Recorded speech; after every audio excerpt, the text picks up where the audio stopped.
Je vous invite cette fois dans la cité de la terre fertile, propice aux activités agro-pastorales. Léo est surtout un carrefour d'échange commercial. Zoom sur le marché à bétail de Léo, lieu de convergence d'hommes, d'affaires évoluant dans la filière bétail-viande.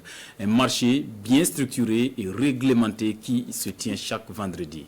Kwale Nebié et Jérôme Tendano, reportage. Vendredi, jour de vente d'animaux à Léo. Les vendeurs viennent principalement de la province de la Sicile. Les acheteurs, eux, sont de l'intérieur du Burkina et même des pays voisins. Ilias Diasso est le responsable du marché à bétail de Léo. Sa mission est de veiller au bon déroulement des transactions. Nous avons les gros ruminants qui sont généralement les bœufs, plus des ânes de l'autre côté. Il y a les petits ruminants aussi qui sont composés généralement des chèvres, des moutons, et ainsi de suite. Toute la filière est impliquée. Nous avons des démarcheurs, nous avons des éleveurs, les bouchers y sont aussi, plus les commerçants, exportateurs. L'une des principales préoccupations des responsables du marché à bétail de Léo, les animaux volés. D'où la subdivision du marché en bloc sous tutelle d'hommes de confiance. Nous avons des tuteurs qui sont au marché et quand vous envoyez votre animal, vous confiez ça à ce tuteur. Et ce tuteur-là, il est très bien reconnu par les responsables du marché. S'il s'avérait que l'animal est un animal volé, vous ne pouvez plus retrouver l'intéressé. Donc vous êtes obligé de faire recours à ce tuteur-là parce que c'est lui qui vous a vendu un animal.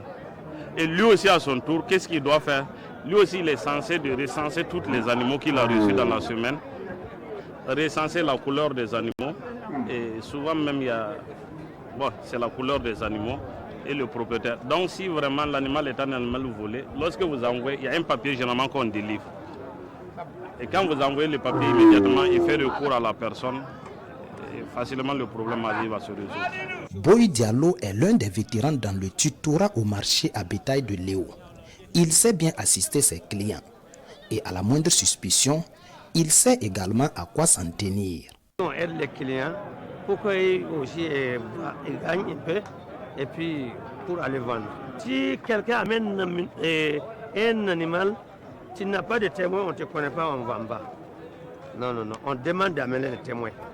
S'il n'a pas de témoin, nous aussi on sait où on va aller signaler. Yacouba Sidibé fait partie des exportateurs connus ici. Malgré une baisse de l'offre en bétail, lui et ses camarades demeurent des inconditionnels acteurs de ce marché. Moi, il peut n'importe, les gros, les petits, moi, il peut tout. Bon, autrement c'est bon, mais c'est pas tellement comme ça. Là, avant c'était beaucoup, ça vient beaucoup, maintenant là, c'est un peu seulement. Moi, c'est un room tout main. Avec la baisse de la valeur de la monnaie du Ghana, nous éprouvons d'énormes difficultés dans les échanges, même quand les prix paraissent abordables ici. Cette morosité du marché se répercute également sur l'assiette fiscale de la mairie de Léo. Sur chaque bétail, nous avons 500 francs pour l'entrée.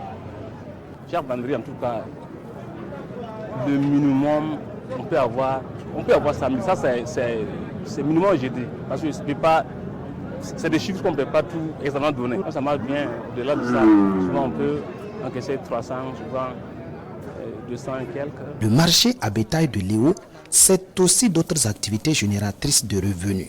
Une journée de business s'achève ainsi. Rendez-vous à vendredi prochain.